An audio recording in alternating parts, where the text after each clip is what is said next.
से ले हम सवार भतारे है होली के बाद।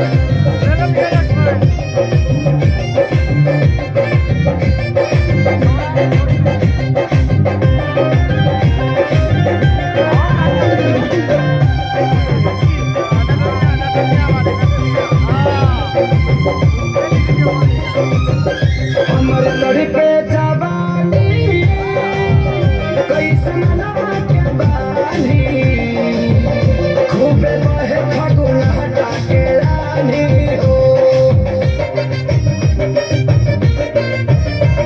मेहर के परेशानी केहू दूसर कमानी जेके मरद ना दर्द का जानी हो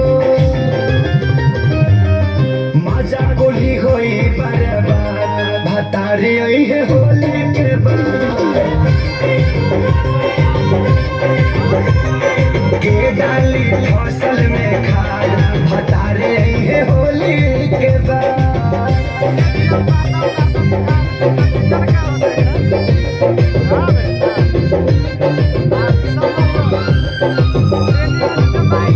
काहे कोई लगा बनावा समझाती सजनावा जब जाए के रहे लोधियाना हो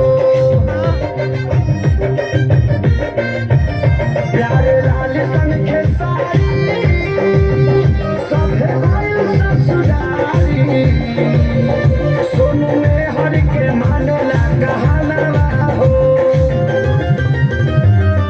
आ गईले घरे अजारा भतारे है होली के बाद।